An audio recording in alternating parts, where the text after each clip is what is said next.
Oui, très bien.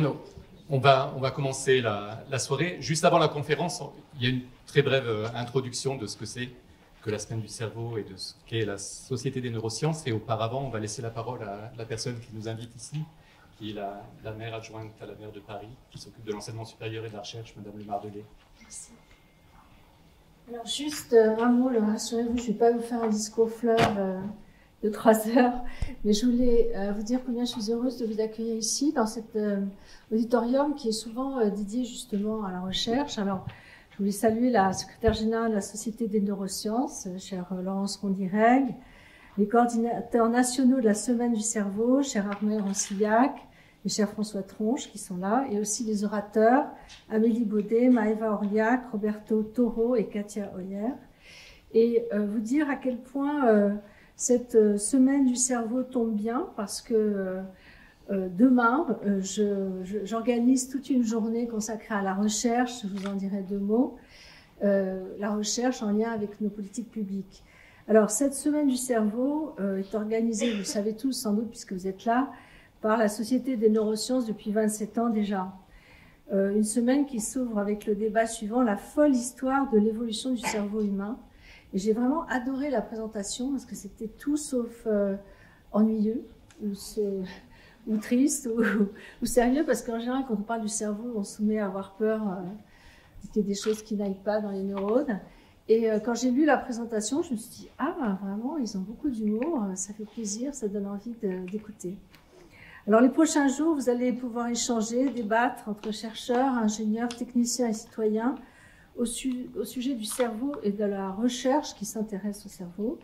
Et au-delà de faire connaître les résultats de vos travaux, vous participez, et ça c'est un sujet qui me touche particulièrement en tant qu'adjointe à la maire de Paris, vous participez à la sensibilisation du grand public au cerveau, à ses mécanismes et aux enjeux qu'il concerne.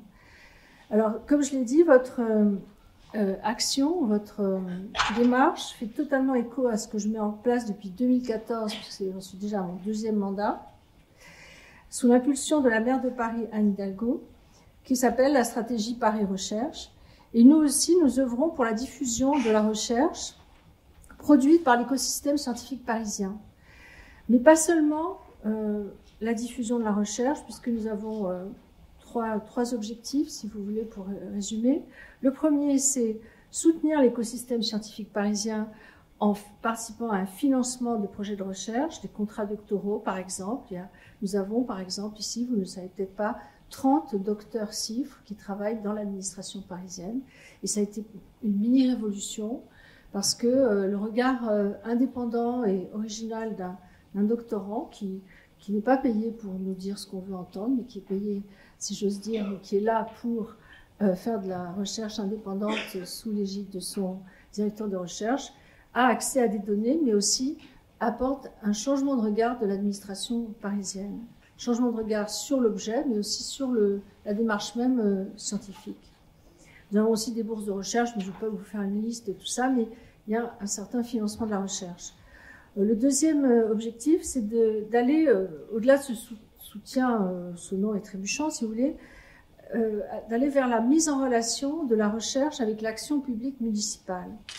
Nous savons à quel point la recherche est utile. Donc moi-même, je suis chercheuse, enfin anciennement, maintenant émérite, comme on dit, parce que c'est plus joli. Moi-même en littérature américaine, donc rien à voir avec le cerveau, enfin quoique, je suis pas si sûre que ça. Mais, en tout cas, je sais intimement à quel point la recherche est importante, mais ce qui est moins évident, c'est de faire l'interaction, de faire le lien entre la ville et les laboratoires de recherche.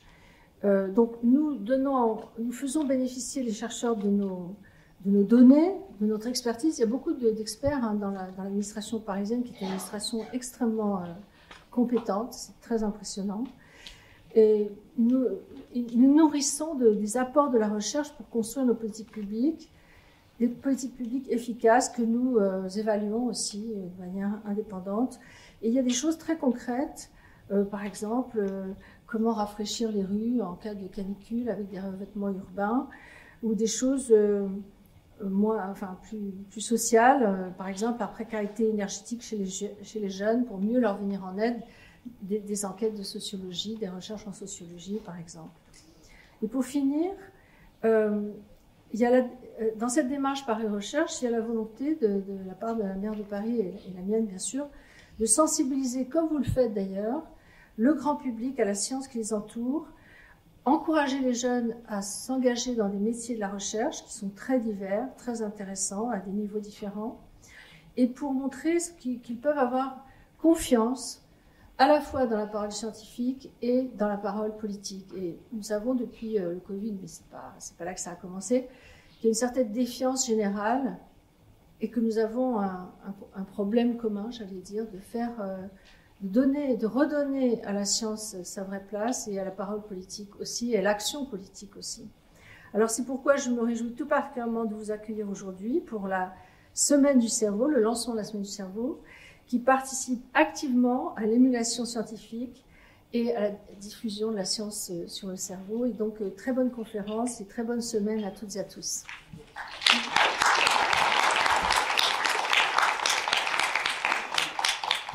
Merci beaucoup et merci de nous donner la possibilité de tenir la conférence ici à l'Hôtel de Ville. C'est important pour nous en fait d'aller faire des conférences sur des lieux qui ne sont pas des lieux académiques. Il y a des belles salles aussi à Paris dans les instituts, mais c'est important d'aller dans des lieux plus publics que ne le sont les universités.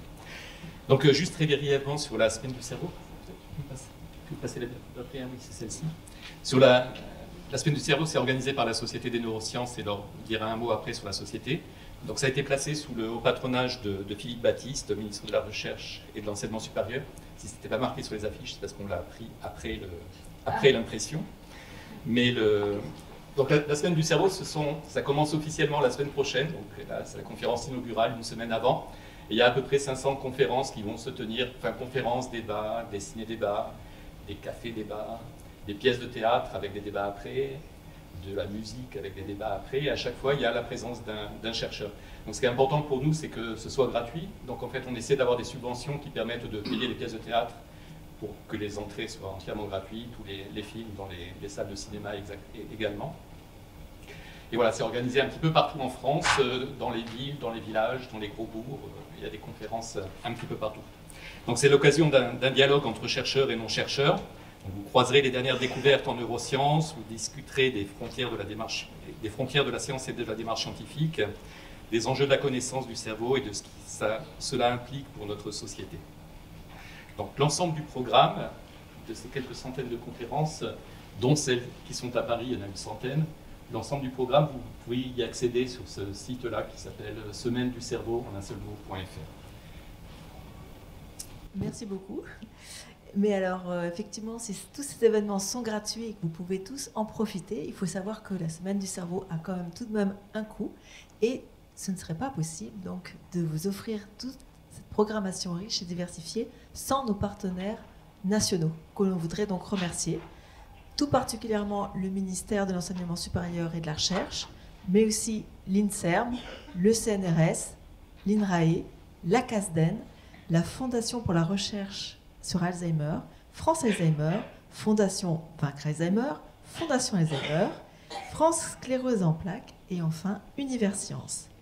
Nous avons également d'autres partenaires, dont des médias, à savoir donc The Conversation, qu'on remercie particulièrement parce qu'ils vont pouvoir animer le débat ce soir, mais également un tout nouveau qu'on vient de recevoir, l'Institut national du sommeil et de la vigilance, l'INSV, mais également Le Point et Neuroplanète.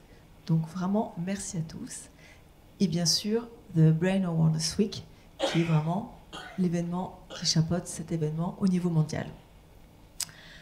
Ces événements ne seraient pas non plus possibles sans le soutien des collectivités territoriales qui souvent nous mettent à disposition des places, des salles. Donc merci beaucoup. Et un dernier point, ça c'était tous nos partenaires. Nous avons également mis en place un fonds de dotation neurocitoyen qui permet à tout et chacun, s'il veut, de participer et de contribuer financièrement à la Semaine du cerveau. Sinon, si vous êtes également membre d'une association et que vous voulez participer en tant que partenaire à la Semaine du cerveau, n'hésitez pas à venir nous voir pour en discuter. On serait très ravis de vous intégrer. Et maintenant, je vais laisser la parole à Laure Rondirègle, secrétaire générale de la Société des neurosciences, qui pilote en France la Semaine du cerveau. Merci. Merci Armelle. Eh bien, bonsoir à tous et à toutes. Donc, c'est à mon tour, au nom de la Société des neurosciences que je représente ce soir, de vous souhaiter la bienvenue pour cette séance inaugurale de la Semaine du cerveau.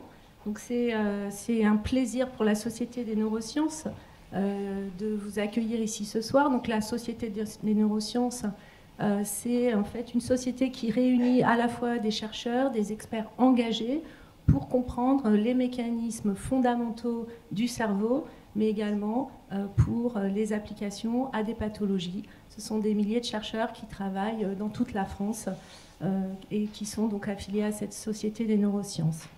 Alors, comme Armelle, je vais également remercier nos invités officiels ce soir. Je pense que leur présence témoigne du soutien essentiel qui est apporté à la recherche en neurosciences. Je tiens à les remercier pour ça. Et donc, je veux peut-être en oublier, mais voici monsieur le conseiller du ministre chargé de la Santé, madame la représentante de la mairie de Paris, ainsi que nos partenaires institutionnels, le CNRS, l'INSB en particulier, l'INSERM et bien sûr les universités. Mais merci également aux acteurs engagés à nos côtés, comme la Fondation pour la recherche Alzheimer, France Alzheimer, Vaincre Alzheimer, ainsi que la FRC. Enfin, je tiens également à saluer la présence annoncée ce soir à nos côtés du GIRCOR, de l'ENS et d'Univers Sciences.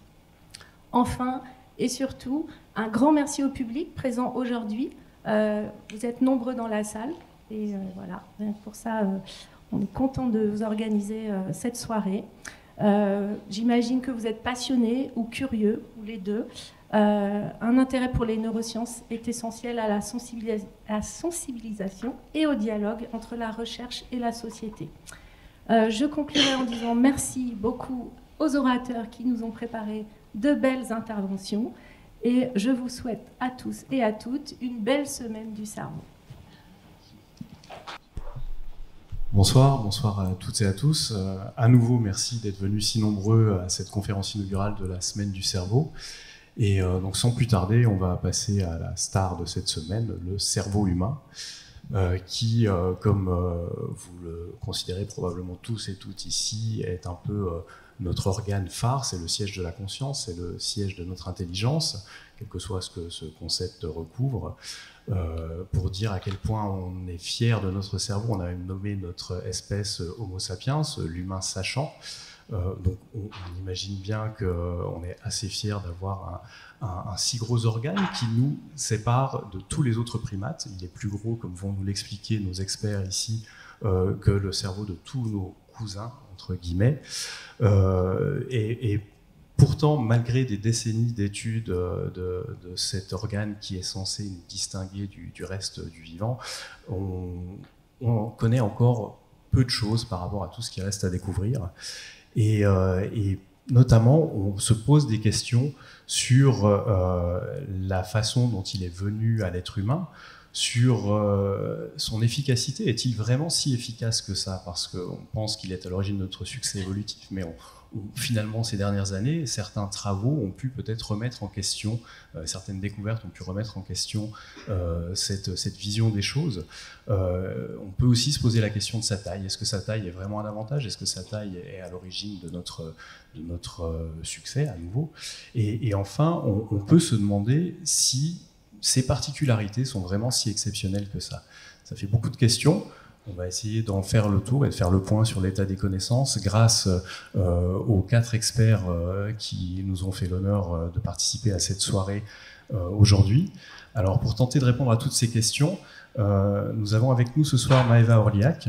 Vous êtes paléobiologiste à l'Université de Montpellier et l'un de vos sujets d'étude, c'est l'évolution du cerveau des mammifères et notamment d'un groupe particulier qui est le groupe des artiodactyles que vous nous présenterez tout à l'heure. Donc c'est un groupe qui regroupe à la fois les hippopotames, les cétacés et on va le voir, l'étude de ces animaux nous en apprend sur notre propre cerveau. À côté de vous, Amélie Baudet, vous êtes également paléobiologiste à l'Université de Poitiers. et puis à l'Université de Montpellier. Et vous étudiez l'évolution du cerveau des hominines. Alors, vous nous direz tout à l'heure également ce que sont les hominines. Pour le dire rapidement, c'est non seulement notre espèce, donc Homo sapiens, mais aussi les australopithèques, dont vous connaissez probablement la plus célèbre, Lucie, dont on a beaucoup parlé encore ces derniers mois.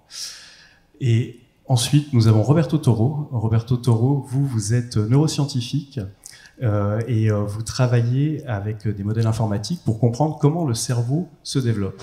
Donc nous avons 2 paléobiologistes qui travaillent sur l'évolution du cerveau au fil des âges, et puis nous avons quelqu'un qui travaille sur l'évolution du cerveau pendant son développement, si je peux résumer ainsi.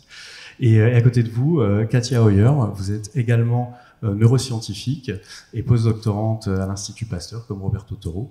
Et donc vous travaillez aussi sur le développement du cerveau, et vous produisez notamment de très jolies images de la façon dont nous acquérons ces circonvolutions, ces plis si caractéristiques de notre cerveau, dont nous allons voir qu'ils ne sont pas si répandus, en tout cas pas absolument partout dans le vivant. Et vous me corrigerez si je me trompe. Peut-être que pour commencer cette soirée, on pourrait revoir un peu les bases très rapidement, savoir un peu quand le cerveau, ou ce qu'on considère comme un cerveau, a émergé dans l'histoire de l'évolution, et puis rapidement rappeler quelques notions de l'anatomie avant que vous nous parliez un peu plus avant de votre travail, Maëva. Alors, tout à fait. Bonjour à tous. Alors, merci. Effectivement, la folle histoire du cerveau commence il y a environ 600 millions d'années, avec les premiers bilatériens. Alors les bilatériens sont des animaux qui ont donc une symétrie bilatérale, c'est-à-dire qu'ils vont avoir un seul axe de symétrie. Et il faut imaginer des animaux très simples, un corps cylindrique avec à l'intérieur un tube digestif qui va joindre une bouche et un anus. Et puis ce tube digestif est souligné par un système nerveux avec des ganglions.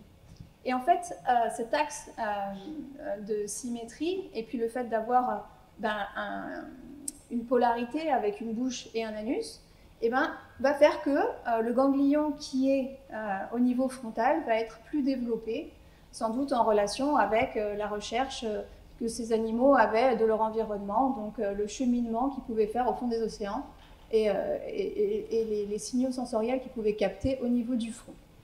Ensuite, on va faire un bond dans le temps. On va aller à 100 millions d'années plus tard, à 500 millions d'années, où on a les premiers vertébrés.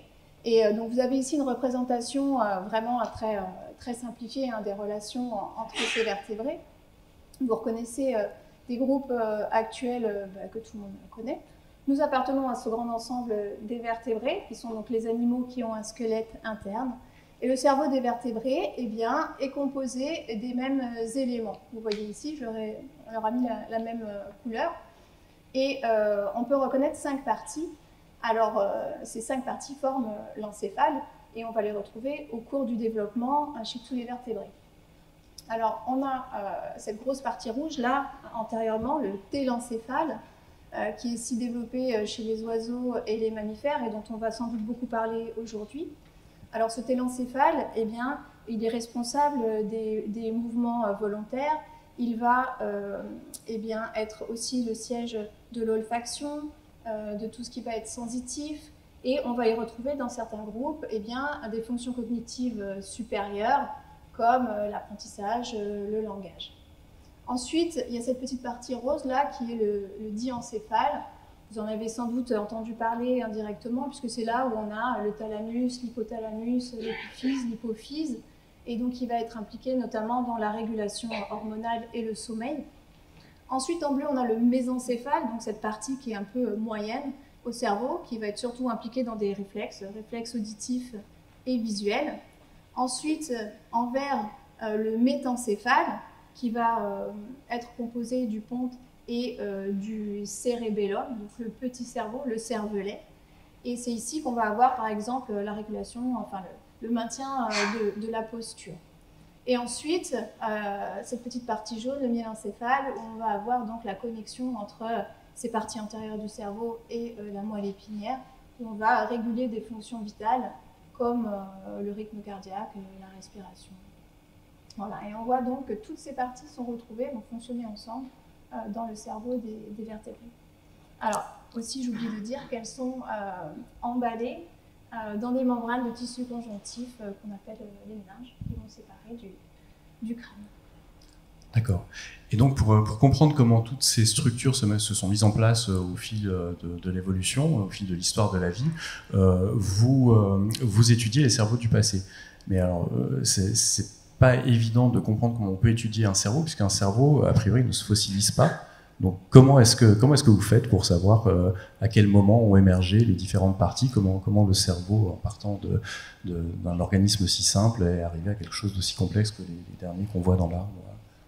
Alors, en effet, le cerveau, c'est vraiment le tissu mou par excellence, hein. Il ne va pas être préservé au cours de la fossilisation, mais il va être complètement décomposé après la mort de l'animal. Et ce qu'on va retrouver à l'état fossile, c'est des parties qui sont déjà bien minéralisées, la plupart du temps, que ce soit les dents ou les os. Mais le cerveau et la boîte crânienne vont croître de manière très intimement liée, de sorte à ce que dans certains groupes, particulièrement chez les mammifères, le cerveau va laisser son empreinte à l'intérieur de la boîte crânienne. Et cette empreinte peut être assez fidèle. Je ne sais pas si je peux passer une... Oui.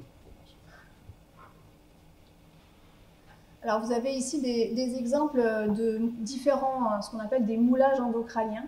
C'est-à-dire dans le premier cas, là-bas, on n'identifie pas forcément à première vue ce qu'on voit, mais on a, après la mort de l'animal, la boîte crânienne qui va se remplir de sédiments. Alors ça peut être de l'argile par exemple.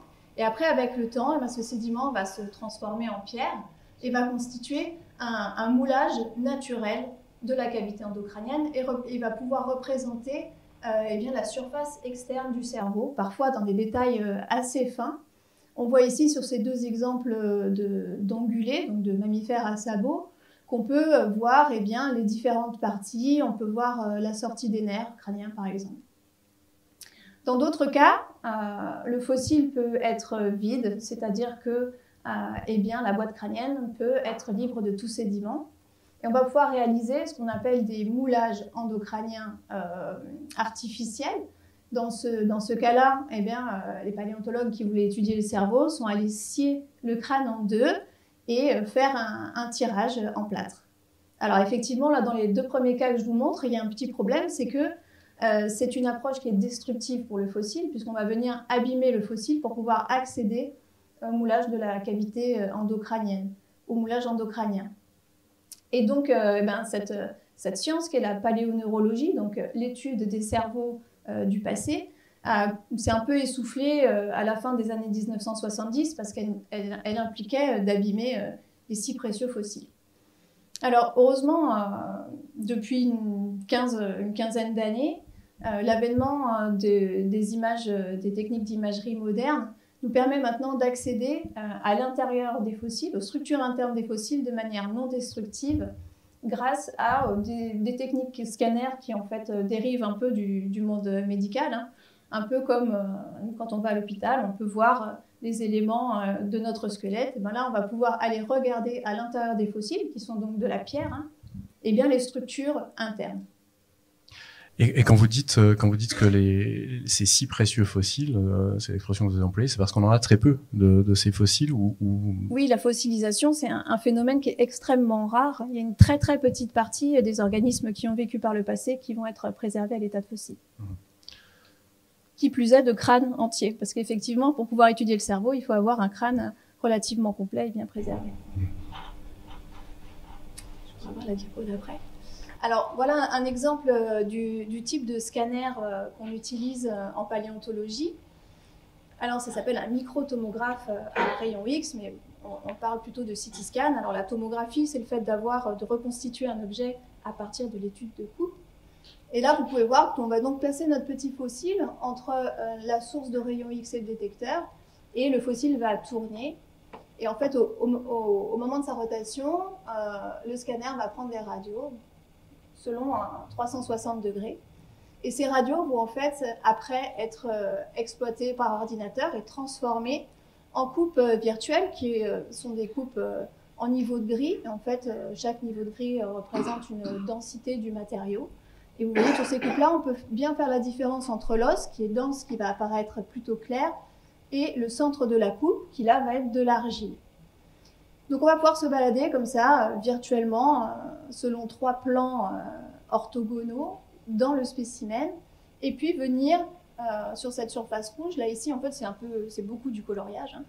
On va venir sélectionner la partie qui nous intéresse, et coupe après coupe, et ces sélections vont nous permettre d'obtenir un modèle 3D, c'est-à-dire un rendu de la surface interne de la boîte crânienne qui a la même forme que la surface externe du cerveau.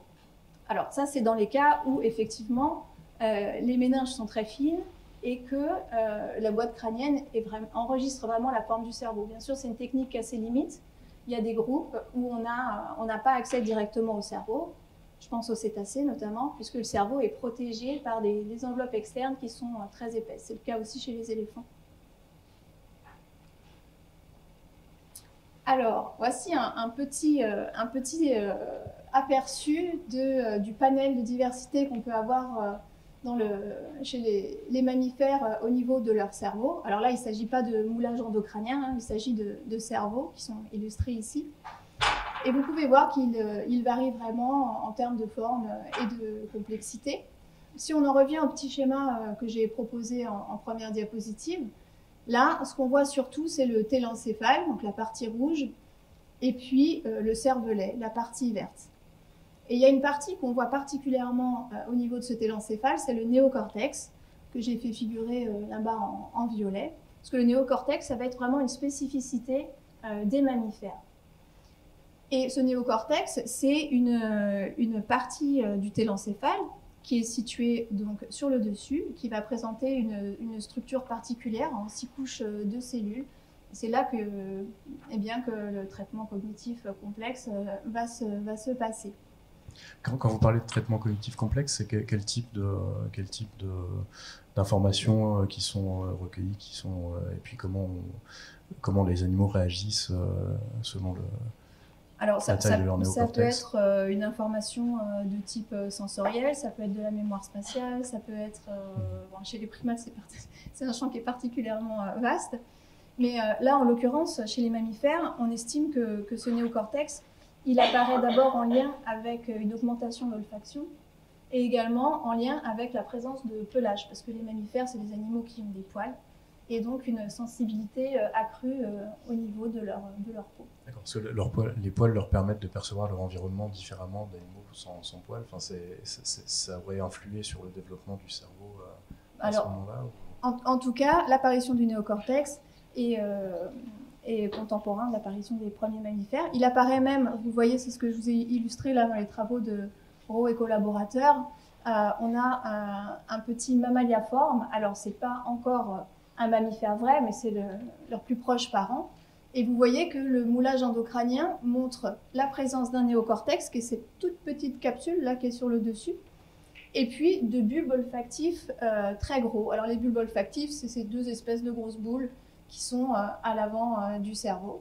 Et donc les mammifères, ils présentent un néocortex et une taille un peu supérieure à celle des autres vertébrés. Et c'est pour ça qu'en paléontologie, en évolution, on s'est beaucoup intéressé et à l'augmentation de la taille chez les mammifères et à l'apparition du néocortex.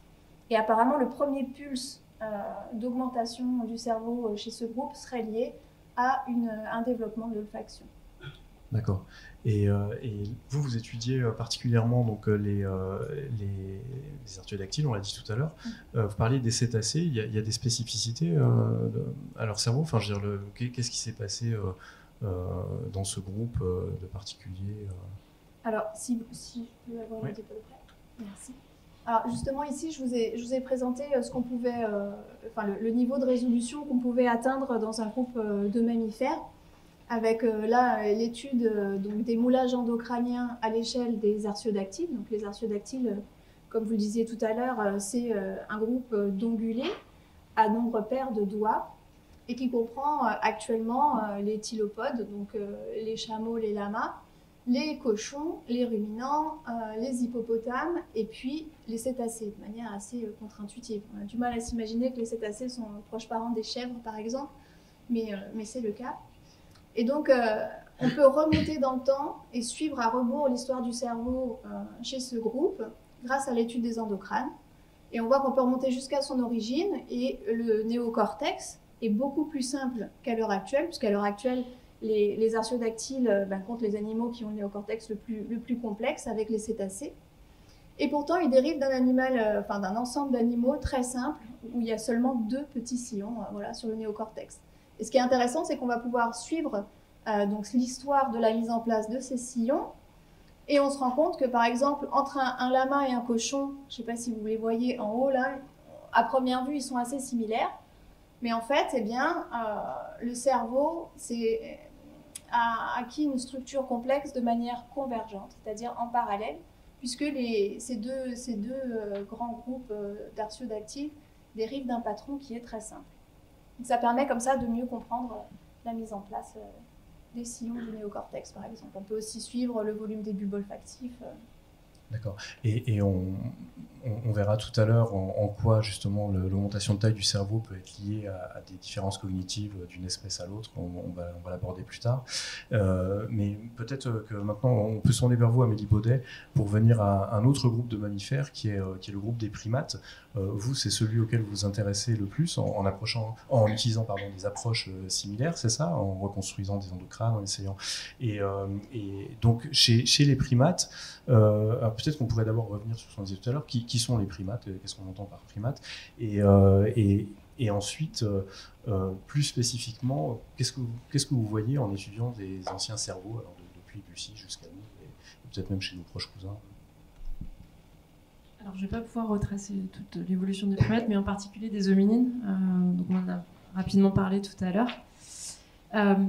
Moi, je m'intéresse plus particulièrement, en tant que paléanthropologue, à l'évolution de ce qu'on appelle la lignée humaine. Donc, nous, on attribue en fait cette lignée humaine, on parle d'hominines. Donc, ce qu'on entend par là, c'est que, donc, en tout cas, c'était bien de le rappeler, nous sommes avant tout des primates, et puis nous sommes aussi des hominines.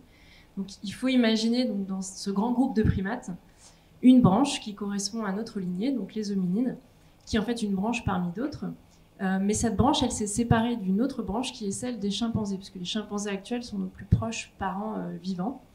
Et cette séparation, elle s'est produite environ, on va dire, autour de 8-7 millions d'années. Et donc tous les ancêtres, en fait, qui sont présents sur cette branche qui correspond à la lignée humaine, ainsi que nos parents plus ou moins proches, constituent ce qu'on appelle les hominines, qui partagent tous un certain nombre de caractères. Donc, par exemple, ils sont tous bipèdes, ils marchent tous debout. Et on a tout un ensemble comme ça de caractères crâniens, post-crâniens, etc., qu'on peut retrouver sur le squelette. Et on a la chance que le plus vieux fossile qu'on retrouve dans les sites paléontologiques, il a 7 millions d'années, c'est Toumaï, c'est notre plus vieil ancêtre à ce jour retrouvé, on pourra peut-être en retrouver d'autres. Et on y reviendra tout à l'heure, cet ancêtre Toumaï a un crâne qui est relativement complet. Donc, ce qui va nous permettre de parler un petit peu du cerveau, on verra tout à l'heure.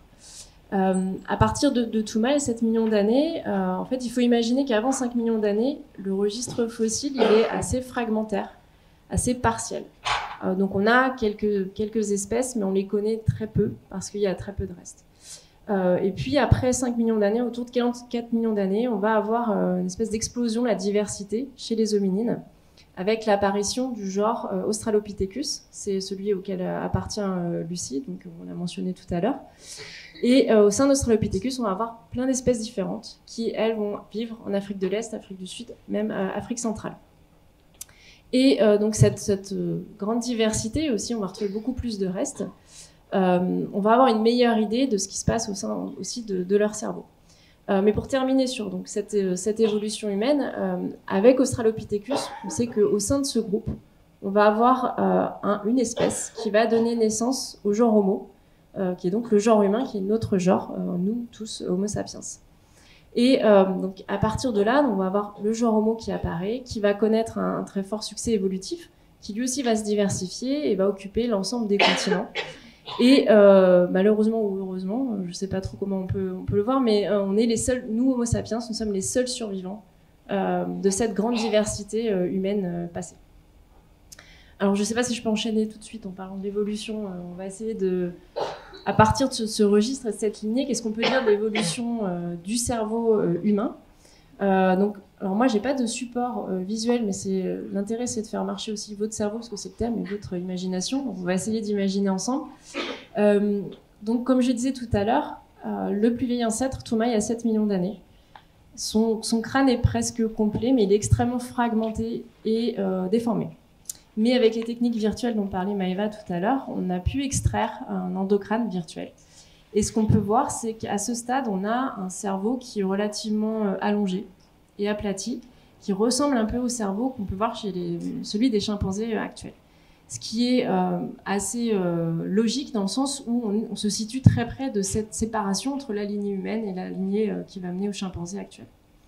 Donc ce cerveau, il est relativement donc, allongé, plat, et son volume, encore une fois, ça ressemble très proche du volume du cerveau des chimpanzés actuels. Et puis ensuite, on a très peu de données, presque aucun crâne, jusqu'à justement Australopithecus. Donc comme je vous disais tout à l'heure, on a beaucoup plus de restes.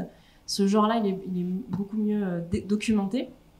Et on va aussi avoir un certain nombre d'antocrânes naturels, en tout cas formés naturellement. Donc tout à l'heure, vous l'avez vu, c'est possible, c'est lié à différents processus de fossilisation. Mais Australopithecus, on a des endocrânes naturels. Et c'est pour cette raison que le cerveau d'Australopithecus, il a été, en tout cas, étudié très tôt, même dès les premières découvertes, parce que le premier fossile découvert attribué à ce genre-là, il avait un endocrâne naturel, c'est l'enfant de Tang. D'ailleurs, en fait, c'est 100 ans cette année, c'est 100 ans de la découverte de l'enfant de Tang. Donc, les études d'évolution du cerveau humain, elles ont commencé dès ce moment-là, donc en 1925. Et chez Australopithecus, on va retrouver cette forme un peu comme cerveau chimpanzé, allongé, etc., un petit volume cérébral. Mais là, on va commencer à avoir quelques réorganisations de certaines aires cérébrales. Et ça, c'est intéressant parce qu'on va voir que tout le long de la ligne humaine, on va avoir une réorganisation de certaines aires, mais pas toutes les aires en même temps. Ce qui nous laisse penser qu'on a peut-être une évolution, on dit en mosaïque, c'est-à-dire que face à certaines pressions, on va avoir une évolution de certaines aires cérébrales. Et c'est le cas, par exemple, pour l'aire visuelle chez Australopithecus, on va avoir une réduction de l'aire visuelle. Et ensuite, l'évolution va être parsemée comme ça de petites... on va avoir une réorganisation de cette aire, puis cette aire-là, et la forme globale du cerveau humain, cette forme arrondie qui est typique de notre cerveau aujourd'hui, va, elle, apparaître très récemment dans notre évolution. On pense que c'est dans les 100 derniers milliers d'années. On va avoir cette forme qui va apparaître. Donc on a vraiment, c'est vraiment un scénario très complexe avec des réorganisations et une forme qui va changer, pas, on va dire, de façon linéaire. Oui, et d'ailleurs, justement, vous parlez de la forme très spécifique du cerveau humain qui est apparue récemment. Et ça, maintenant, je me tourne vers vous, Roberto Toro et Katia Hoyer. La question non seulement du volume, mais aussi de la forme du cerveau influe beaucoup sur ce qu'il est, en fait, et sur ce qu'il est capable de faire, de ce qu'on sait actuellement, notamment grâce à vos travaux. Oui. Donc, et nous, au labo, on s'intéresse au rôle des forces mécaniques dans la formation d'un cerveau. Et donc, l'exemple qu'on aime souvent mettre en avant, c'est un peu les flocons de neige. Donc, quand vous voyez des photos d'un flocon de neige, ils sont très, très compliqués. Ils peuvent avoir des symétries très complexes. Ils ne sont pas là. Là, c'est d'autres types de flocons de neige. Problème avec l'ordinateur, je suis désolé, oui. On va essayer de revenir.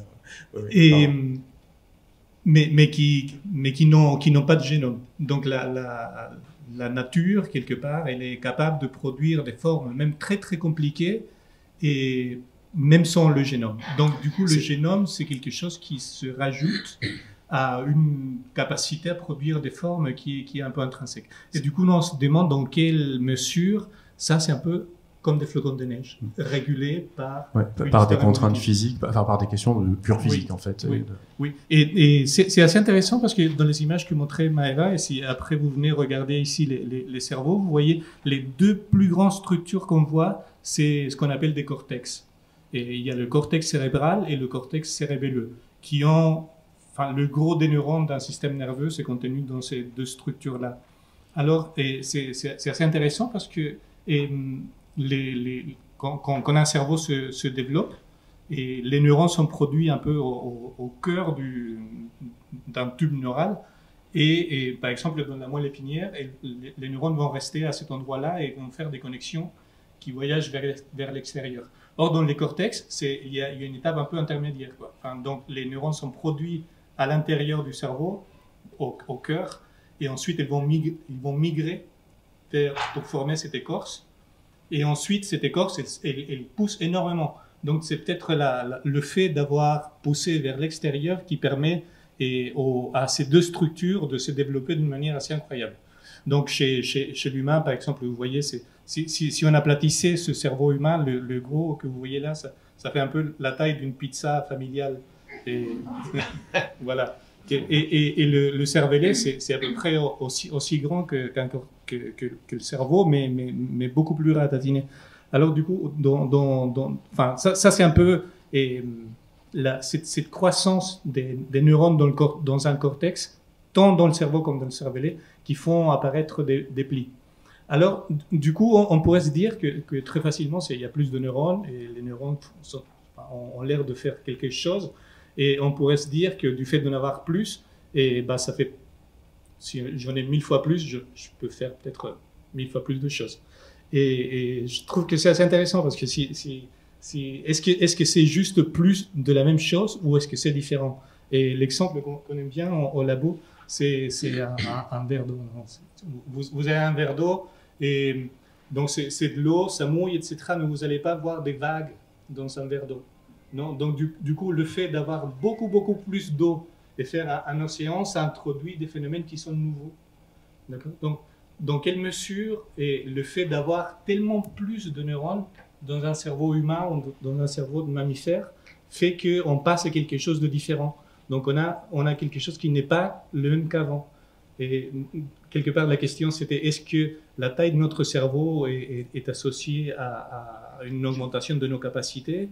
C'est certain que ce n'est pas les capacités un peu essentielles, comme notre capacité à la survie. Donc, comme c'était dit tout à l'heure, tous nos ancêtres, enfin tous nos coussins sont disparus. Pourtant, ils avaient des très grands cerveaux, beaucoup plus grands que les souris. Et les souris ont l'air de se porter très bien. On dirait, il y a plein de chercheurs, donc plein d'instituts qui sont en train d'essayer de trouver les moyens de les guérir. Donc je pense que c'est assez malin comme espèce. Mais par contre, c'est vrai que dans une autre mesure, il y a des choses qui sont peut-être pas de l'ordre de la survie, mais qui sont pour nous essentielles et qui sont peut-être dues à cette extension du cerveau et peut-être aussi à cette forme plus complexe, comme par exemple notre capacité, je sais pas, à apprécier la musique, ou à être capable d'apprendre par un livre et pas par expérience, ou parce que quelqu'un d'autre m'a fait partie de son expérience. Donc ça c'est quelque chose qui est peut-être unique. Et donc s'il y a quelque chose qu'on doit un peu sauver, nous, en tant qu'espèce, c'est cette capacité, et peut-être pas dans ce qu'elle nous permet maintenant, mais dans ce qu'elle pourrait nous permettre à l'avenir. Donc si on est capable de vivre sans nous entretuer, est-ce que cette capacité pourrait nous porter à des endroits qui n'existaient pas ailleurs? Donc, voilà. Oui. Oui, donc l'augmentation de taille aurait influé sur la morphologie du cerveau, qui nous aurait conféré certaines capacités différentes, et qui auraient été après sélectionnées par nos environnements. Enfin, c'est un peu ou c'est plus compliqué que ça, peut-être.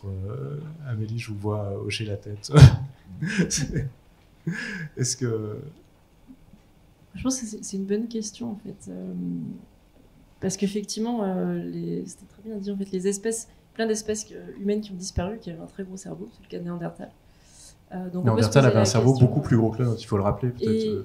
Et à l'inverse, on a aussi des espèces humaines fossiles qui ont un tout petit cerveau, le cerveau de la taille d'un australopithèque, alors qu'ils sont humains, et qui avaient des capacités cognitives comme les autres espèces humaines. Donc, vraiment, on a cette question, pourquoi avoir un si gros cerveau finalement? Pourquoi ça peut nous servir? Parce qu'il y a aussi plein d'inconvénients à avoir un gros cerveau. Oui, notamment au niveau de l'accouchement, au niveau de la consommation énergétique aussi. Notre cerveau, je ne suis pas plus sûr de mes chiffres, vous me corrigez si je me trompe, mais je crois qu'il représente 2% du poids du corps, il consomme 20% de l'énergie, y compris quand il est au repos. Donc on peut se demander en quoi c'est un plus par rapport à d'autres espèces. Je pense, spécifiquement pour la ligne humaine, il y a vraiment effectivement ces contraintes d'avoir un gros cerveau.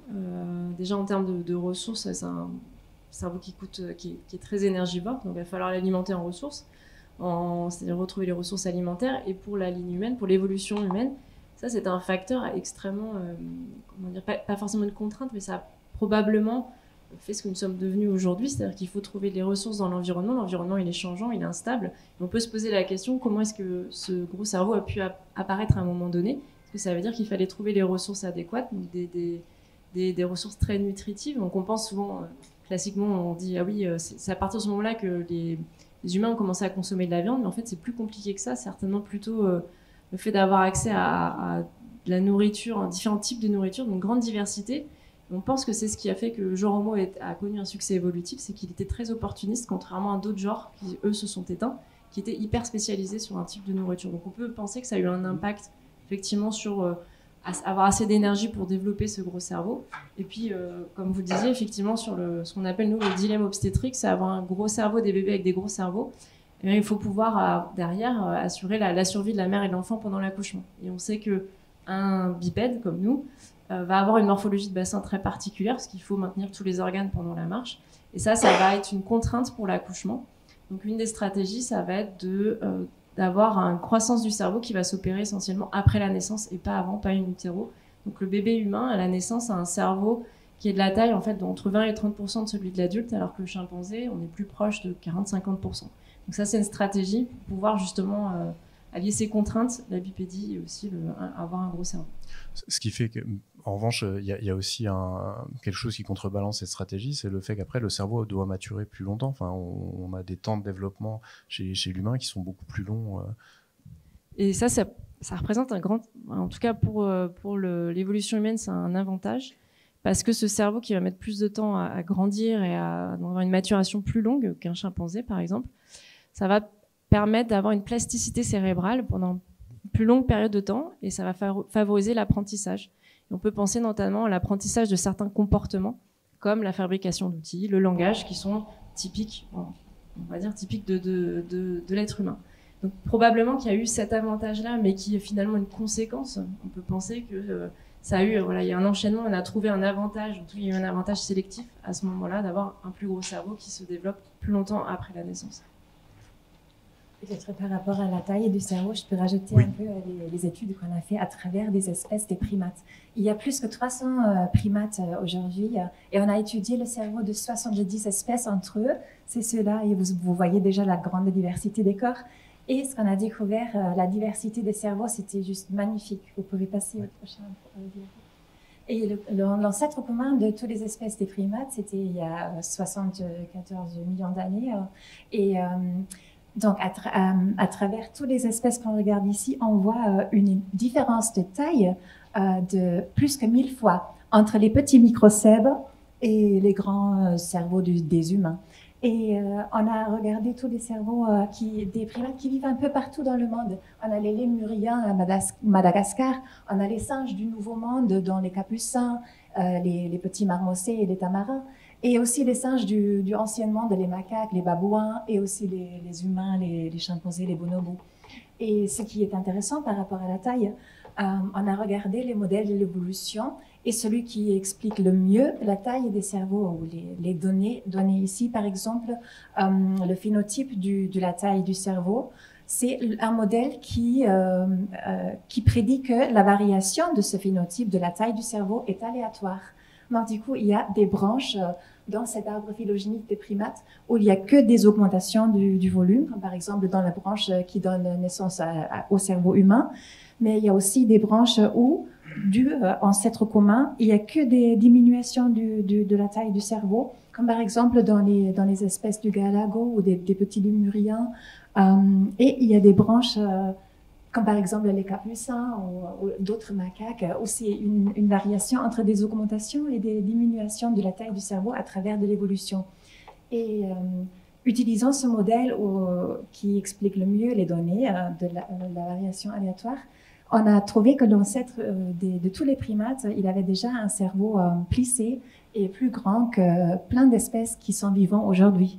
Il ressemble un peu par rapport à la taille, le volume et le plissement d'un aïe-aïe, donc celui-ci, l'ancêtre de tous les primates. Et je voulais juste rajouter ça par rapport à Oui, donc ça plaiderait plutôt en faveur. Donc, ce que vous venez de dire, c'est que c'est le hasard qui fait que le cerveau va être plus ou moins gros. Le hasard, et puis donc le cerveau va changer de volume en fonction des pressions de l'environnement. Ça va plutôt sélectionner un petit cerveau ou un gros cerveau.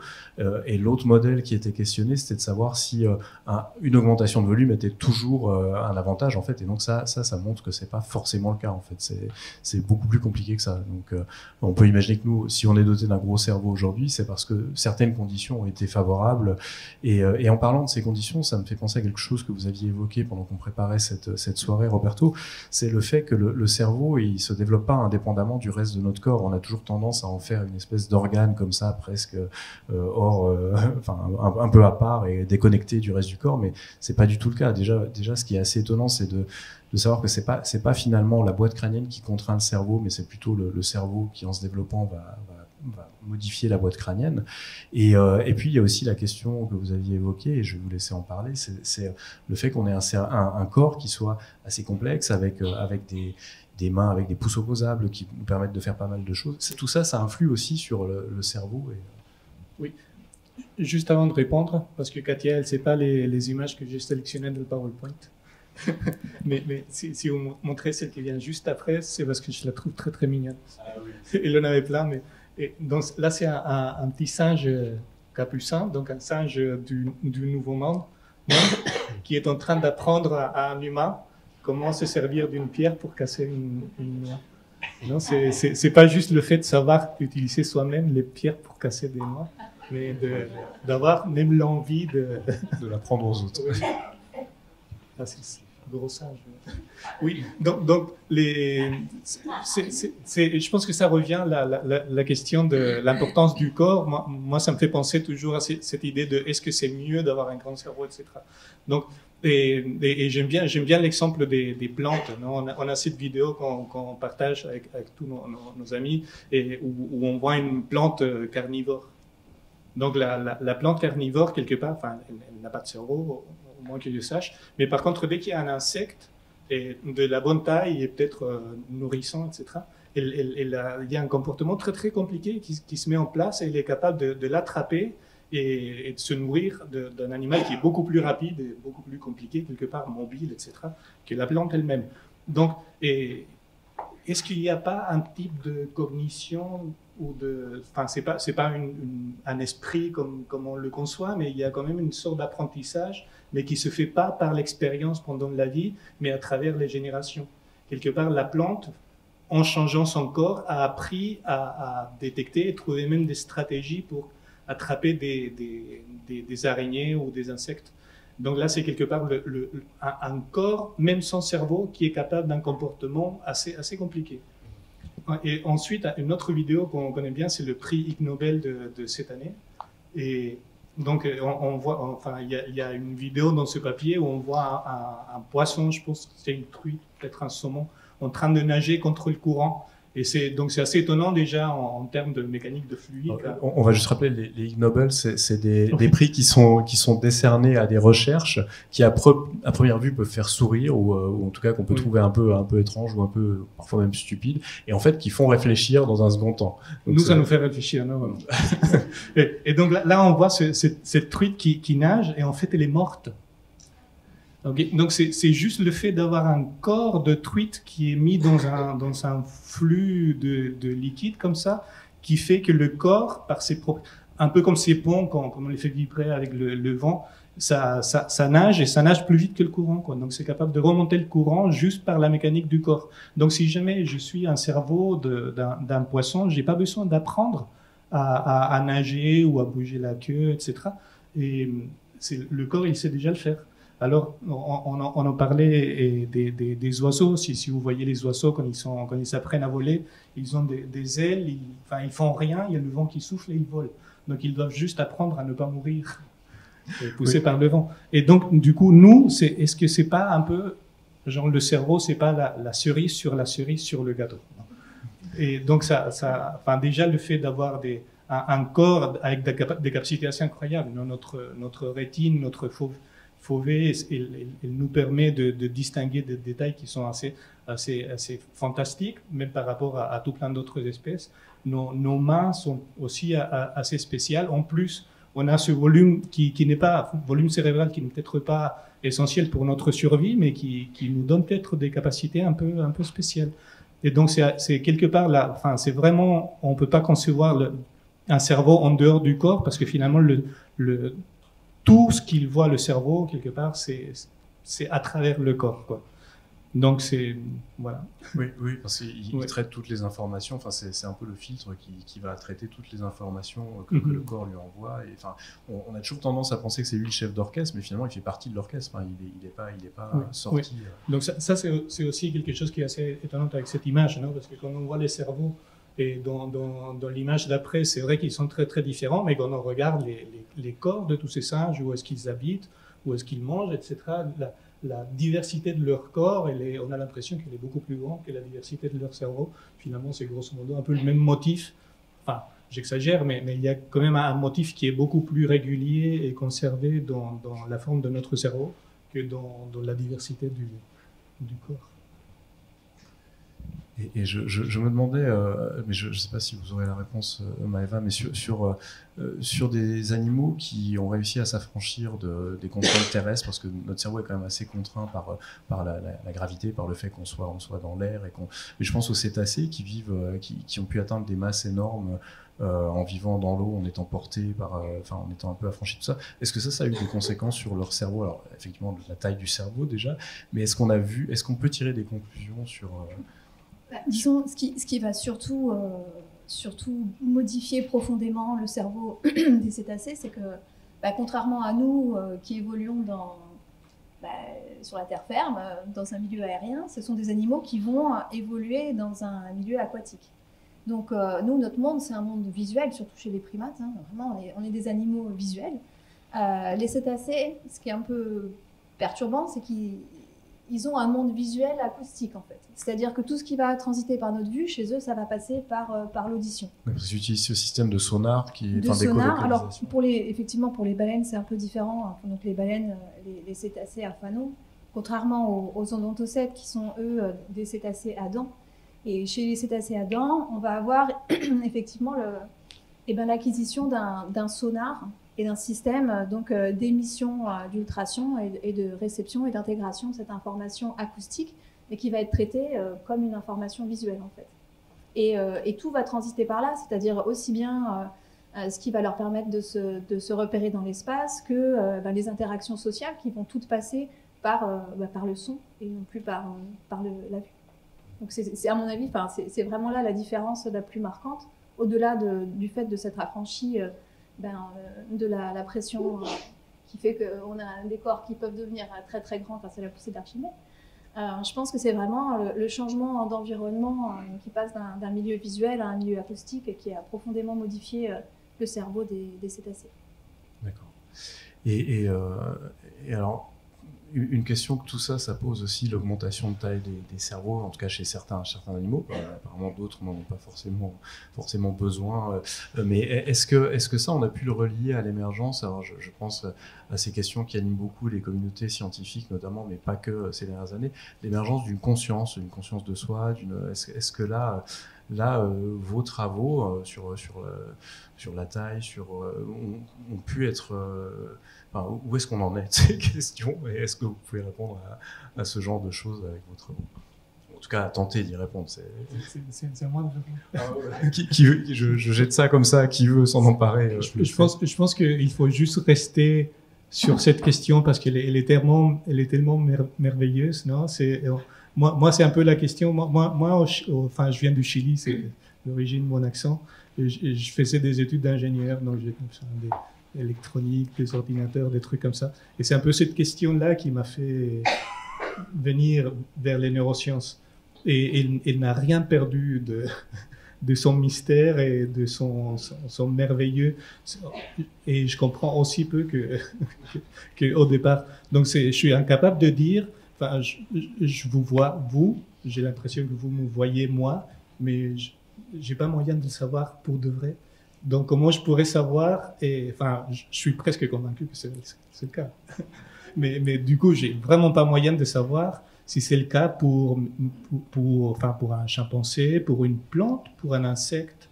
Et j'imagine que oui, parce qu'on partage énormément de choses en commun, on est vivant, on évolue depuis la même quantité de temps, mais c'est juste une question magnifique. Si je peux rebondir sur ce que tu dis, effectivement, je pense que ce qui est le plus difficile, c'est d'arriver à s'affranchir de son anthropocentrisme. Et c'est-à-dire de se dire, bon, on a conscience, nous, à penser que plus un animal nous ressemble, plus il va être conscient, mais en fait, c'est notre définition à nous de la conscience. C'est ce que tu dis à propos des plantes. Je trouve ça très vrai, en fait. Et le plus difficile, même pour nous qui travaillons sur le cerveau, c'est de réussir à... Et je pense qu'on ne peut même pas, en fait. On ne peut pas s'affranchir du prisme qui est le nôtre dans la compréhension de la conscience, en fait. Du coup, la question se pose pour les machines, non? Parce que les machines, c'est vraiment un truc qui est complètement différent. Et elle se pose particulièrement en ces temps d'intelligence artificielle. Effectivement.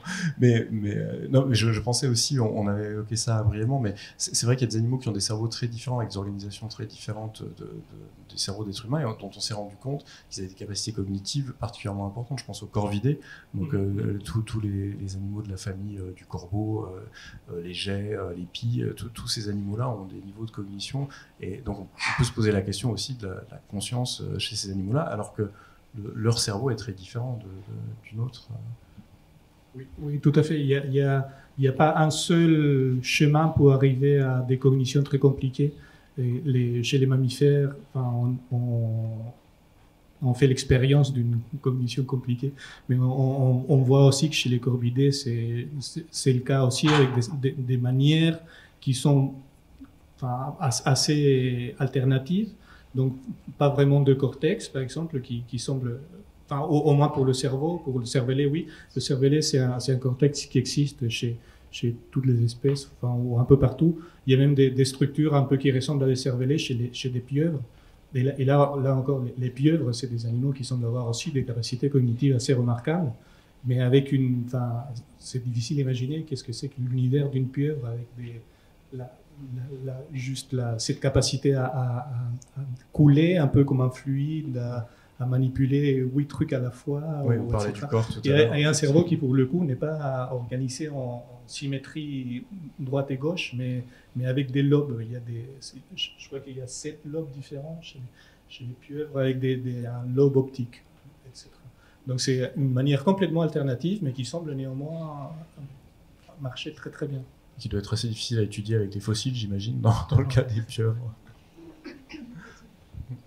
Merci beaucoup, le temps est passé très vite. On peut peut-être prendre des questions du public si vous avez des questions à poser à nos intervenants.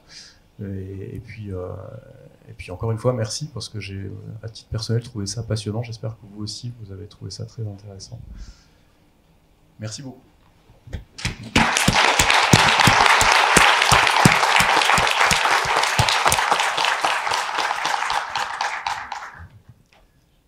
Donc si vous avez des questions, n'hésitez pas. Moi, j'en ai une. Justement, qu'on a abordé vers la fin.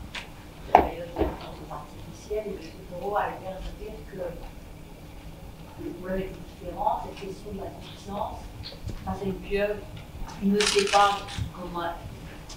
C'est qu'on ne se pas, et en tout cas, ça m'interroge beaucoup et la question m'intéresse. Est-ce que pour une intelligence artificielle, vous pouvez imaginer, même si aujourd'hui c'est très simple, par rapport à ce que ça pourrait devenir, est-ce que vous pouvez imaginer qu'à cause de toutes ces connexions, il finisse par y avoir une forme de conscience? Ou est-ce que vous pensez que parce qu'il n'a pas de corps, il n'aura pas de conscience jamais? Ou est-ce que vous pensez qu'en faisant des simili-corps, avec des simili-sensations, on peut arriver à un niveau de conscience? C'est des belles questions, hein. Je vais essayer d'en rajouter parce que je ne peux pas juste donner. Donc, dans les machines, il y a une manière de s'organiser qui est très séquentielle, des mécanismes avec des causes et des conséquences qui sont très claires. Il y a un petit engrenage qui bouge ici, ça fait bouger un truc là-bas, etc. Et dans un ordinateur, c'est un peu ça, mais un peu démultiplié. Et par contre, dans un organisme vivant, c'est plutôt des sortes de causalités circulaires, des systèmes dynamiques, des trucs où il n'y a pas vraiment de composantes. En plus de tout ça, ça se reproduit, non? Cette capacité à un ordinateur, enfin, on pourrait dire qu'il se reproduit à travers nous. C'est une sorte de système reproductif externalisé, etc. Mais je pense que la manière dont, juste en termes de système entre une machine et un organisme vivant, c'est des systèmes qui sont très, très différents. Mais je ne sais pas si c'est suffisant. Enfin, moi j'aurais l'impression que oui. Enfin, il y a cette idée de la mimicry, comme de faire semblant, comme des marionnettes. Du mimétisme. Et même si la marionnette, elle est très, très sophistiquée, elle a vraiment l'air de souffrir ou de pleurer ou de rire, et elle n'est pas vraiment en train de souffrir, non, c'est juste... mais voilà, c'est des questions, je pense qu'elles sont importantes. Hein. Le corollaire, c'est de savoir est-ce qu'on serait capable de détecter ce genre d'émergence d'une conscience. Alors, voilà. on parlait déjà de le détecter chez d'autres êtres vivants qui sont... Oui. Parce que jusqu'à là, notre système de détection, c'est quelque part, et qu'on reconnaît ses capacités, par exemple, chez d'autres humains. Mais si cette mimique de... En fait, les gens se sont rendus compte très vite, les informaticiens, qu'il ne suffit pas beaucoup de sophistication pour tromper un être humain. Donc il y avait des gens qui parlaient avec des logiciels vraiment très très simples dans les années 70 et ils avaient l'impression qu'ils parlaient avec quelqu'un. On voit, je sais pas, 2 points avec un U comme ça, on a l'impression que c'est un visage qui sourit. Donc on est facile à tromper. Hein. Et il va falloir qu'on devienne plus sophistiqué. Enfin déjà on voit bien avec les deepfakes et tout ça. Oui, et en plus on a ce compliqué. filtre d'anthropomorphisme dont vous parliez, dont on a du mal à se détacher. Est-ce que... Oui. Merci, bonjour. Merci pour tout ça, c'est génial.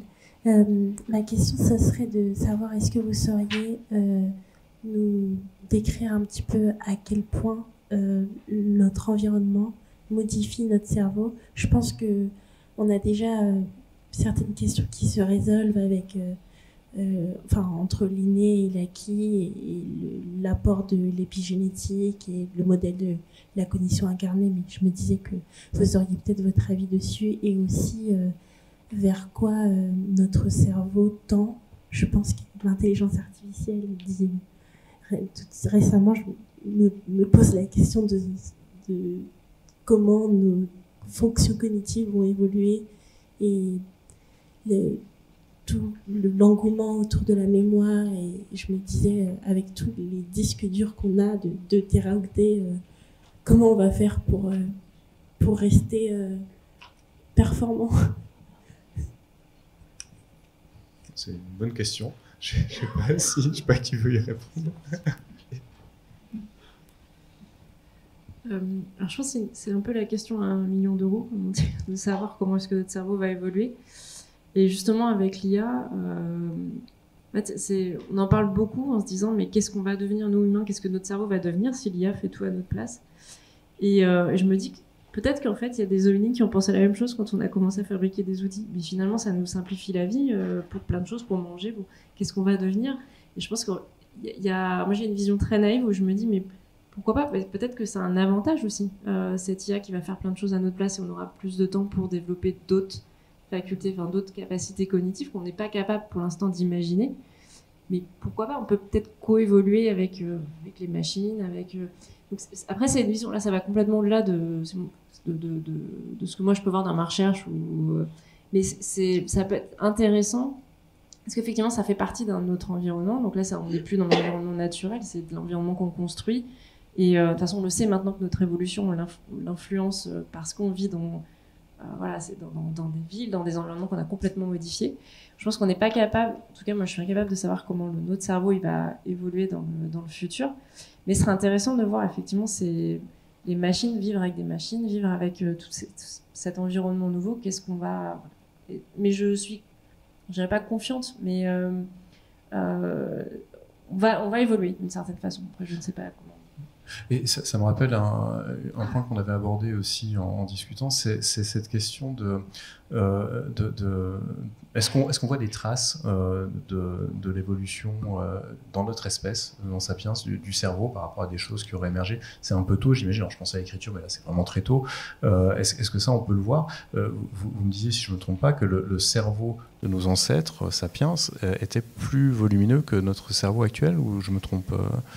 Alors là, ça dépend. En général, on a des modes où on nous dit que notre cerveau il diminue en taille, puis il augmente, et puis donc ça dépend de plein de choses. Après, effectivement, la taille, ça peut être, je pense que ça peut varier sur plein de paramètres. Effectivement, ça ne veut rien dire en termes de capacité cognitive et de comportement. Mais par contre, l'aspect, est-ce qu'on peut parler de comportement avec le cerveau? Effectivement, on avait parlé de tout ce qui est émergence au sein d'Homo sapiens, quand on va commencer à avoir une culture, des comportements symboliques. Il y a des hypothèses pour dire qu'effectivement, notre cerveau qui s'arrondit va peut-être permettre des connexions qui n'étaient pas possibles avant au sein de notre cerveau. Ils vont favoriser l'émergence de cette, alors pas conscience, mais en tout cas de fait de se projeter dans un monde symbolique qu'on va créer. Mais ça, c'est vraiment faire... Moi, je reste très prudente là-dessus. On aimerait bien pouvoir discuter du comportement à partir du cerveau fossile. Mais il faut être conscient qu'entre un endocrâne et un comportement comme fabriquer des outils ou parler, il y a un monde. Donc maintenant, il y a beaucoup de domaines qui se développent, tout ce qui est archéologie expérimentale, à l'aide des neurosciences. C'est fantastique, on arrive à savoir, voilà, si on fabrique un outil de telle façon, il y a telle aire du cerveau qui va s'activer. Mais de là à rapprocher ça aux fossiles, là, on a encore beaucoup de travail à faire. Donc je pense que c'est compliqué, en tout cas, pour le passé, prédire des comportements passés à partir de l'endocrâne.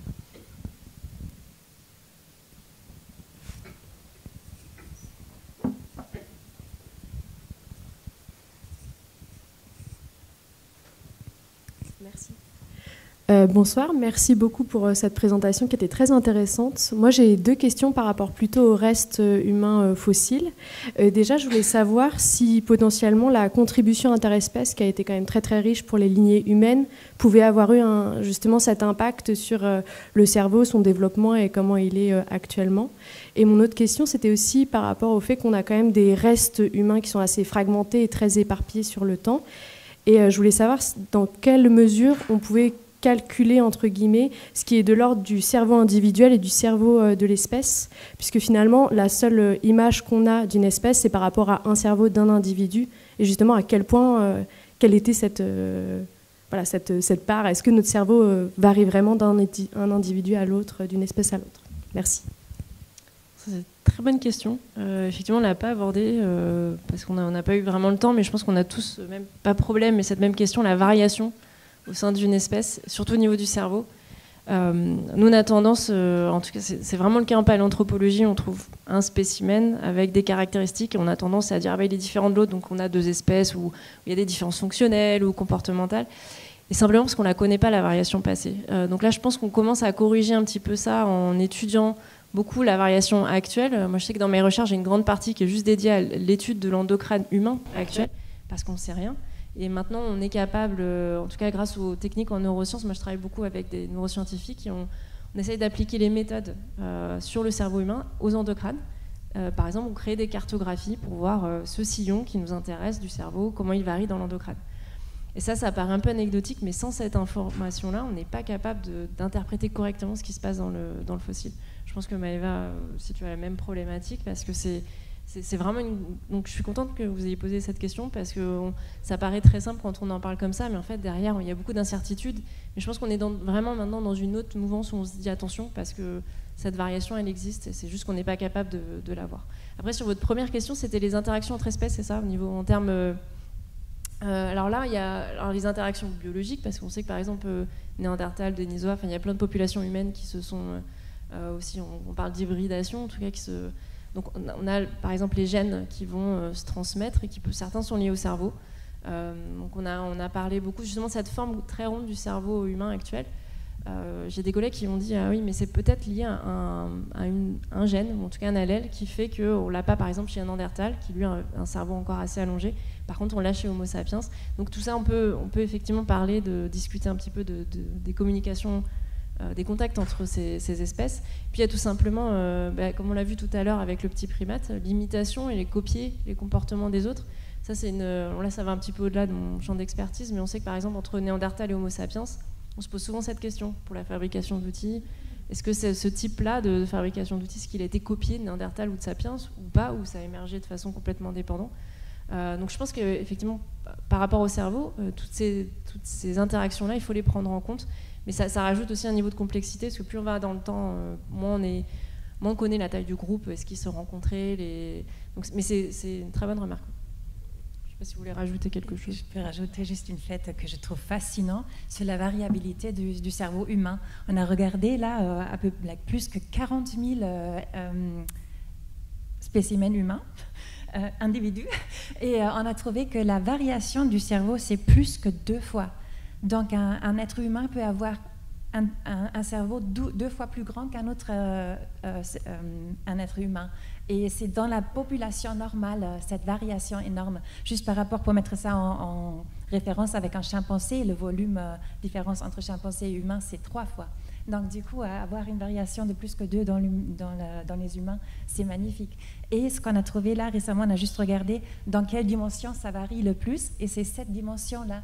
Donc ça joue un peu sur ce que vous éprouvez sur la globularité. Oui. Si je peux rajouter quelque chose, des fois même sur un même cerveau, à droite et à gauche, on n'a pas le même patron au niveau des sillons qu'on va retrouver. Donc à partir de ce moment-là, surtout quand on est en paléontologie, on se dit, si j'avais trouvé la partie droite ou si j'avais trouvé la partie gauche, j'aurais peut-être pas dit la même chose. Mais heureusement, effectivement, on est vigilant sur ce qu'on raconte et on reste prudent autant que faire se peut. Cette idée de diversité, elle est tellement essentielle en biologie. Donc si on regarde tous ces cerveaux, et l'épaisseur du cortex, c'est quelques millimètres. Par exemple, pour une souris, ça va être 1,5 mm en moyenne, là où se trouvent tous les neurones. Et chez un humain, c'est même pas 2 fois ça, c'est 2,5 mm. Donc c'est très très conservé. Et par contre, dans l'extension, la superficie, ça varie des 1000 fois, 3 ordres de grandeur. Donc il y a des trucs qui sont hyper conservés et d'autres qui sont divers, mais on dirait même que c'est important qu'ils soient divers, quoi. Et donc on a pendant très très longtemps, j'ai l'impression, un peu négligé l'importance de la diversité. Mais je pense que peut-être pendant ces 20 dernières années, surtout avec toutes ces idées de sciences ouvertes, et on partage plus nos données, on ne garde pas les données pour soi-même, et du coup on est capable de regarder des groupes de sujets, des nombres de cerveaux et une diversité beaucoup plus grande que ce qu'on avait fait jusqu'à il n'y a pas très longtemps, et c'est assez incroyable. C'est vraiment là, il y a une beauté dans cette diversité qui est assez unique. Je pense que c'est aussi assez spécial chez les humains. Si on regarde d'un point de vue génétique, on est finalement très très similaires, parce qu'à un moment il y avait très très peu d'êtres humains qui étaient vivants, et nous on est tous les descendants de ces quelques, je pense que c'est moins de 2000 ou un truc comme ça. On est 2000 êtres humains un peu différents. Par contre, quand on regarde dans la diversité de nos formes, on est beaucoup plus divers que n'importe quel autre type de primate. Donc quelque part, cette diversité, elle fait partie de notre, c'est une spécificité de notre espèce. Voilà. Donc la diversité, elle est essentielle et importante. Merci beaucoup. On peut peut-être prendre encore une question, si vous avez encore une question à poser. Ou 2 ou 3. Il y en a 3.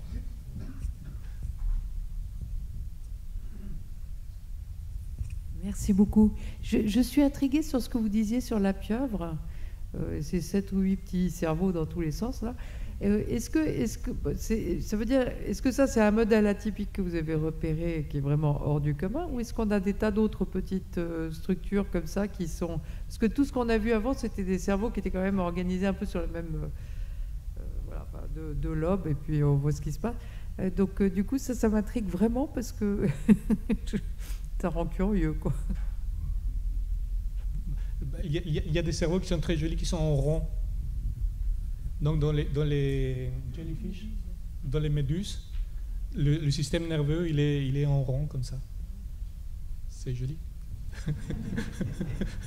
Après, Maëva, elle pourra dire mieux que moi, mais ça a pris vraiment très très longtemps jusqu'à ce qu'il y a des bilatériens qui sont apparus. Et il y avait d'abord peut-être une sorte de diversité dans cette dimension-là. À un moment, je crois, il y a une sorte l'axe gauche-droite est devenu accessible à l'évolution. Oui, après on a vraiment des grandes dichotomies dans le monde des animaux. C'est vrai que là aujourd'hui on a parlé essentiellement des vertébrés, donc, qui sont des deutérostomiens, qui appartiennent à un grand groupe. Après à côté, c'est vrai qu'on a le monde fascinant des insectes, on a le monde fascinant des mollusques. Et là on a autant de possibilités de cerveau que nous ne maîtrisons pas là, on est des spécialistes des vertébrés, mais c'est vrai que si on regarde le cerveau d'une mouche par exemple, c'est aussi quelque chose de complètement différent et de complètement fascinant. Et dont je ne connais absolument rien.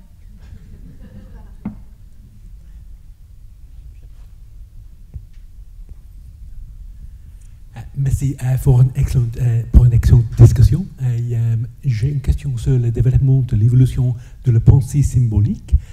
Dans son livre Homo sapiens, l'historien Yuval Noah Harari parle de la révolution cognitive. Il y a 70 000 ans, il parle de la théorie qu'il y a des changements dans le câblage interne de notre cerveau. Après, il y a l'art pariétal, le développement de la pensée symbolique. C'est possible de parler un peu plus de ça? Alors, moi, je ne suis pas du tout experte dans ces questions, mais en tout cas, c'est une belle théorie. C'est une théorie qui existe.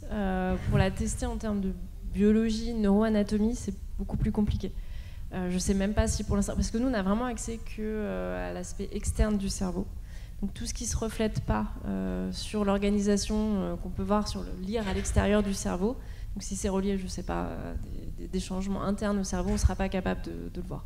Sauf si c'est lié, je ne sais pas, on a de l'ADN et puis c'est lié à une mutation génétique, on est capable de le retracer. Je pense que ce n'est pas le cas. Enfin, en fait, je ne sais pas vraiment... Est-ce qu'il y a un changement biologique qui peut expliquer l'apparition des comportements symboliques? Mais c'est une théorie, pourquoi pas? Après, ça va être très difficile de la tester.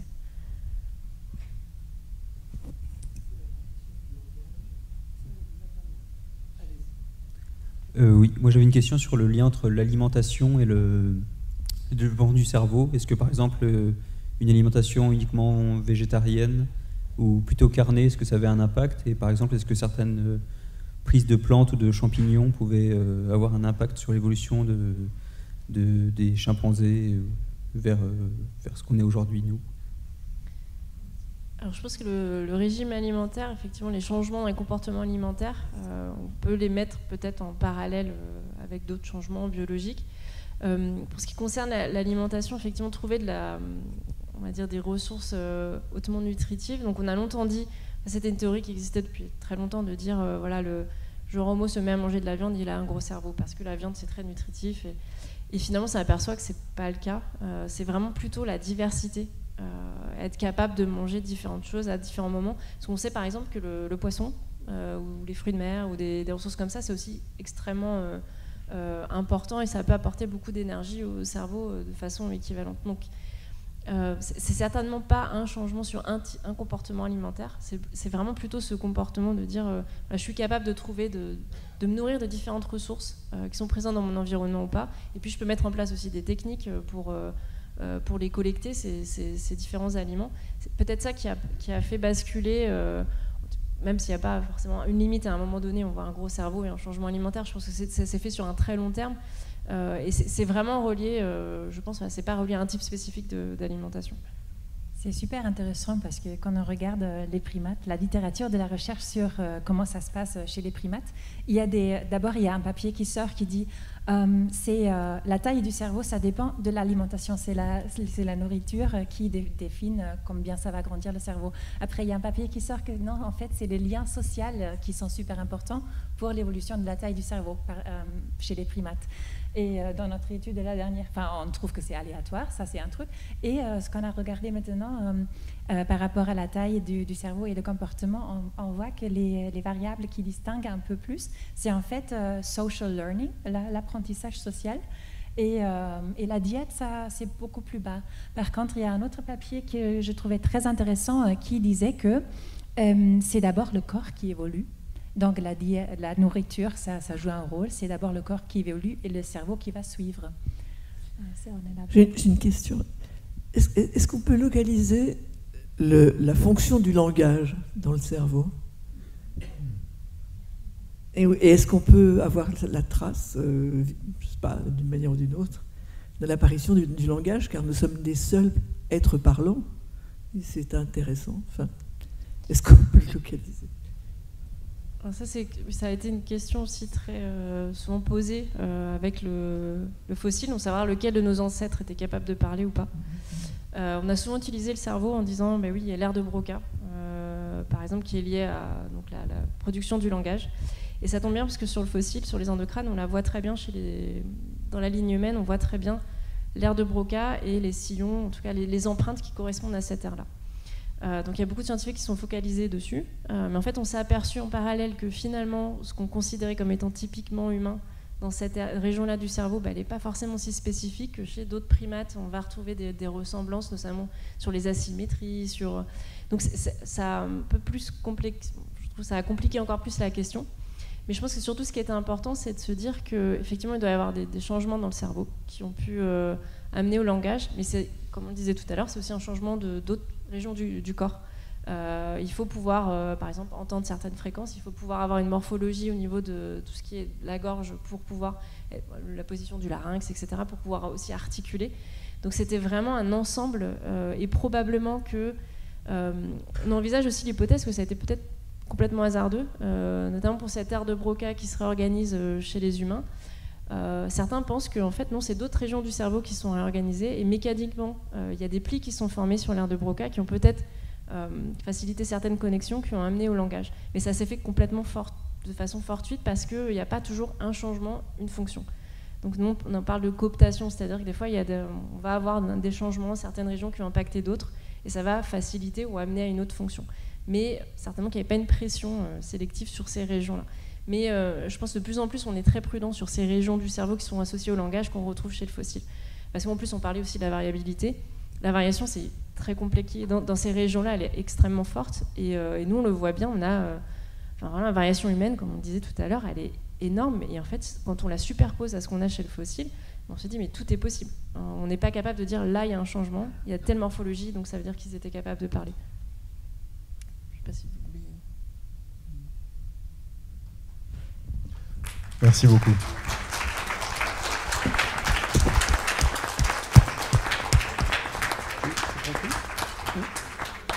Merci encore, merci beaucoup d'être venu, merci pour cette soirée passionnante. Et je laisse François prendre la parole pour le mot de la fin. Oui, mais ça va être très très bref. En fait, merci d'être venu, comme dit Lionel. Et si vous voulez, on a un pot dans la salle qui est derrière. Si vous voulez boire un verre et continuer à discuter, vous êtes bienvenus. Merci. Et vous pouvez aussi... regardez le petit programme qu'on vous a distribué au début. C'est le programme de la région parisienne. Il y a plein de conférences, de projections, de spectacles intéressants. Ouais. Et vous pouvez aussi venir voir les modèles de cerveau si vous voulez discuter autour de ces modèles.